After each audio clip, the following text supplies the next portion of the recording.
गरुड़ पुराण के अनुसार दाह संस्कार के प्राचीन नियम, मिलती है आत्मा को सद्गति।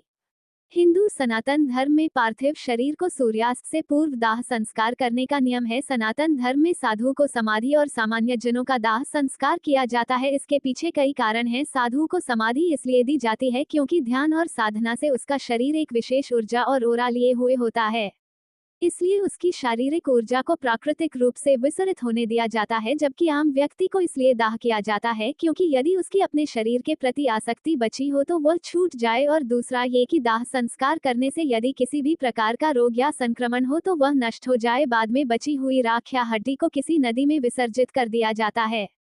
रीति और नियम जरूरी। गरुड़ पुराण के अनुसार उक्त सभी कार्यों को करने की विशेष रीति और नियम होते हैं। रीति और नियम से किए गए कार्य से ही आत्मा को शांति मिलती है और अगले जन्म अर्थात नए शरीर में उसके प्रवेश के द्वार खुलते हैं या वह स्वर्ग में चला जाता है। हिंदुओं में साधु संतों और बच्चों को दफनाया जाता है, जबकि सामान्य व्यक्ति का दाह संस्कार किया जाता है। उदाहरण के लिए गोसाई नाथ और बैरागी संत समाज के लोग अपने मृतकों को आज भी समाधि देते हैं। दोनों ही तरीके यदि वैदिक रीति और सभ्यता से किए जाएं तो उचित हैं। अंतिम संस्कार में शामिल होना जरूरी। अंतिम संस्कार में शामिल होना पुण्य कर्म है। जिस घर में किसी का देहांत हुआ है उस घर से 100 गज दूर तक के घरों के लोगों को अंतिम संस्कार में शामिल होना चाहिए। अंतिम संस्कार में शामिल होकर प्रत्येक सक्षम व्यक्ति को कंधा देना भी जरूरी बताया गया है।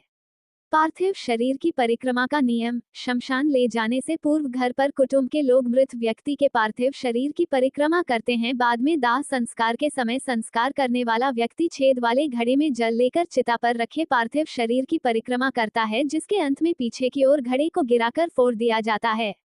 ऐसा मृत व्यक्ति के शरीर से मोहभंग करने के लिए किया जाता है। हालांकि इस क्रिया को सभी तत्वों को शामिल करने के लिए ऐसा किया जाता है और इसके पीछे और भी कारण है। दरअसल इसका एक अर्थ ये भी है कि हमारा जीवन उस छेद रूपी घड़े के समान है जिसमें आयु रूपी पानी हर पल गिरते हुए कम हो रहा है और जिसके अंत में सब कुछ छोड़कर जीवात्मा के परमात्मा में लीन होने का समय आ जाता है। दिशा ज्ञान जरूरी। हमेशा पार्थिव शरीर को ले जाते समय उसका सिर आगे और पैर पीछे रखे जाते हैं। फिर विश्रांत स्थल पर मृतदेह को एक वेदी पर रखा जाता है, इसलिए कि अंतिम बार व्यक्ति इस संसार को देख ले। इसके बाद देह की दिशा बदल दी जाती है, फिर पैर आगे और सिर पीछे हो जाता है, अर्थात तब मृत आत्मा को शमशान को देखते हुए आगे बढ़ना होता है। अंत में जब देह को चिता पर लेटाया जाता है तो उसका सिर चिता पर दक्षिण दिशा की ओर रखते हैं। दरअसल शास्त्रों के अनुसार मरणासन व्यक्ति का सिर उत्तर की ओर और मृत्यु पश्चात दाह संस्कार के समय उसका सिर दक्षिण की तरफ रखना चाहिए। ऐसी मान्यता है कि यदि किसी व्यक्ति के प्राण निकलने में कष्ट हो तो मस्तिष्क को उत्तर दिशा की ओर रखने से गुरुत्वाकर्षण के कारण प्राण शीघ्र और कम कष्ट से निकलते हैं। वहीं मृत्यु पश्चात दक्षिण की ओर सिर रखने का कारण है कि शास्त्रानुसार दक्षिण दिशा मृत्यु के देवता यमराज की है। ऐसे हम पार्थिव शरीर को मृत्यु देवता को समर्पित करते हैं।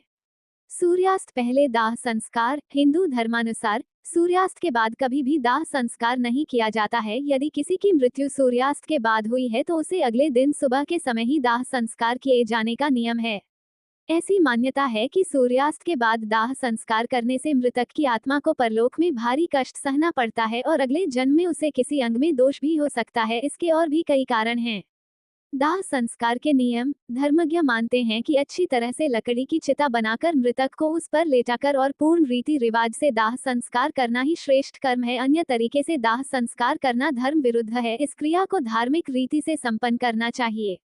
मृतकों के साथ पेश किए जाने वाले तरीकों से हमारे सभ्य या असभ्य होने का पता चलता है। संपूर्ण सम्मान और आदर के साथ ही उसका दाह संस्कार किया जाना चाहिए। इस दौरान लोगों को अनुशासन में रहना चाहिए और शमशान से जाने से पूर्व मृतक के प्रति संवेदना के 2 शब्द भी कहना चाहिए। ये कितना गंभीर मुद्दा है, इसे समझना जरूरी है। वैदिक रीति को छोड़कर देश भर में अर्थी सजाने, उसे ले जाने या उसे जलाने के अजीब तरीके निर्मित हो गए हैं। हम यह नहीं कह रहे हैं कि आर्य समाज के तरीके से मृतक का दाह संस्कार किया जाए, क्योंकि वह भी उचित नहीं है। मृतक को वैदिक या पौराणिक तरीके से ही अग्निदाह देना चाहिए। मुक्तिधाम के नियम। मुक्तिधाम या शमशान में कई लोग हंसी मजाक करते या किसी प्रकार की अनुचित वार्तालाप करते हैं, क्योंकि वह ये नहीं जानते हैं कि उन पर क्षेत्रज्ञ देव की नजर होती है। हंसी मजाक करने वाला व्यक्ति यह भी नहीं जानता है कि उसे भी मरने के बाद यहीं पर लाया जाएगा, तब क्षेत्रज्ञ देव उसके साथ क्या करेंगे यह वही जानते हैं। मुक्तिधाम यम का क्षेत्र होता है, जहां पर यमदेव की ओर से एक क्षेत्रज्ञ देव नियुक्त होते हैं। प्रत्येक क्षेत्र के क्षेत्रज्ञ देव होते हैं और सभी के अलग अलग कार्य होते हैं। जीव की उत्पत्ति पंच तत्वों से मिलकर हुई है। देहांत के बाद सभी तत्व अपने अपने स्थान पर पुनः चले जाते हैं। पंच तत्वों से उसकी विदाई का क्रम गरिमामय ढंग से अपनाया और किया जाना चाहिए। पंचतत्वों के पूर्ण विधान से ही व्यक्ति की आत्मा को देह और मन के बंधन से मुक्ति मिलती है, जिसके माध्यम से वह अपने अगले जन्म की यात्रा पर निकल जाता है। अन्येष्टि कर्म और उसके बाद किए जाने वाले कर्म को सही तरीके से नहीं किए जाने से मृतक की आत्मा भटकती रहती है या वह प्रेत योनि धारण कर लेती है। अतः उचित वैदिक या पौराणिक तरीके से अर्थी शवयात्रा, दाह, सवा माह और श्राद्ध के नियमों का पालन करना जरूरी है। शवदाह के बाद मृतक की अस्थियां जमा की जाती हैं और उसे किसी जल स्रोत में, आमतौर पर गंगा में प्रवाहित की जाती हैं, जिसके बाद लगभग 13 दिनों तक श्राद्ध कर्म किया जाता है। बाद में लोग पिंडदान के लिए गया में जाकर पिंडदान की प्रक्रिया पूरी करते हैं। मुंडन संस्कार। हिंदू और जैन धर्म में मुंडन संस्कार 3 वक्तों पर किया जाता है। पहला बचपन में, दूसरा गायत्री मंत्र या दीक्षा लेते वक्त और तीसरा किसी स्वजन की मृत्यु होने पर। इसके अलावा यज्ञादि विशेष कर्म और तीर्थ में जाकर भी मुंडन किया जाता है। दाह संस्कार के समय मृत व्यक्ति के पुरुष परिजनों के सिर मुंडाने की प्रथा चली आ रही है। मुंडन कराने के 2 कारण हैं। पहला ये कि मृत व्यक्ति के प्रति श्रद्धा और सम्मान प्रकट कर उसे कम से कम तब तक याद रखना जब तक कि मुंडन रहता है। दूसरा ये कि सभी तरह के संक्रमण से बचने के लिए शरीर को शुद्ध और साफ कर लिया जाता है। मृतक के परिवार के सभी पुरुष सदस्य और काका बाबा में सभी को मुंडन कराना चाहिए ताकि सूतक का असर कम हो। पिंडदान क्यों करते हैं? दाह संस्कार के बाद तीसरा मनाते हैं, जिसे उठावना कहते हैं। इसके बाद 10वें दिन मुंडन करवाकर शांति कर्म किया जाता है। 12वें दिन पिंडदान आदि कर्म करते हैं। 13वें दिन मृत्यु भोज देते हैं। इसके बाद सवा महीने का कर्म होता है। फिर बरसी मनाई जाती और मृतक को श्राद्ध में शामिल कर उसकी तिथि पर श्राद्ध मनाते हैं। 3 वर्ष बाद उसका गया में पिंडदान कर उससे मुक्ति पाई जाती है। उक्त सभी के पीछे बहुत गहरा विज्ञान छुपा हुआ है। वैज्ञानिक कहते हैं कि मृत व्यक्ति का दिमाग 3 दिन तक सक्रिय रहता है। हिंदू धर्मानुसार ज्यादा से ज्यादा व्यक्ति की चेतना 3 दिन में लुप्त होकर नया जन्म ले लेती है। यदि कोई बहुत ही स्मृतिवान है तो वह 13 दिन में दूसरा जन्म ले लेता है या फिर सवा माह में। यदि आसक्ति ज्यादा है तो वर्ष भर लगता, लेकिन तब तक व्यक्ति पितरों में शामिल हो जाता है। फिर उस व्यक्ति की आत्मा से छुटकारा पाने हेतु गया में उसकी मुक्ति हेतु पिंडदान किया जाता है। गरुड़ पुराणानुसार व्यक्ति मरने के बाद ऊपर के लोक में सफर करता है, जिससे कि उसको आपके द्वारा दिए गए तर्पण से ही आगे बढ़ने की शक्ति मिलती है। गरुड़ पुराण में व्यक्ति के सफर को बहुत ही अच्छे ढंग से समझाया गया है। क्या जरूरी है मृत्यु भोज? दाह संस्कार करने के नियम के अंतर्गत कपाल क्रिया पिंडदान के अलावा घर की साफ सफाई की जाती है। इसे दशगात्र के नाम से पुकारा जाता है, जिसमें एकादशगात्र को पीपल वृक्ष के नीचे पूजन पिंडदान आदि होता है।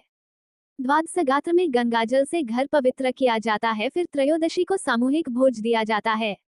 सामूहिक भोज के माध्यम से मृतक परिवार में लोगों का आना जाना सामान्य रूप से प्रारंभ तो होता ही है, साथ ही जो व्यक्ति उक्त कर्म में शामिल होने से रह गया हो वह भी उस दिन आकर अपनी शोक संवेदना व्यक्त करता है। साथ ही यह रीति प्राचीन काल में इसलिए भी महत्वपूर्ण थी कि इसी दिन यदि घर का कोई प्रमुख गया हो तो उसकी जगह दूसरे को प्रतीकात्मक रूप से पगड़ी की रस्म द्वारा प्रमुख मान लिया जाता था। सभी रिश्तेदारों के एक जगह जुटने से मृतक परिवार को इससे हिम्मत मिलती थी और पारिवारिक एकता भी बढ़ती थी। भोज तो निमित्त होता था लोगों को एक दूसरे से मिलाने हेतु। अन्य नियम गलत। जो लोग गंगा किनारे दाह संस्कार करते या करवाते हैं या जो लोग अपने मृतकों को जल दाग देते हैं वे सभी असभ्य लोग हैं। धर्म के जानकार लोग इसे धर्म विरुद्ध मानते हैं। जल दाग देने की प्रथा भी है, जिसके चलते गंगा यमुना में कई शव बहते हुए देखे जा सकते हैं। कुछ लोग शव को एक बड़े से पत्थर से बांधकर फिर नाव में शव को रखकर तेज बहाव व गहरे जल में ले जाकर उसे डुबो देते हैं। यह मृतकों के साथ किए जाने वाले अजीबोगरीब असभ्य तरीकों में से एक है।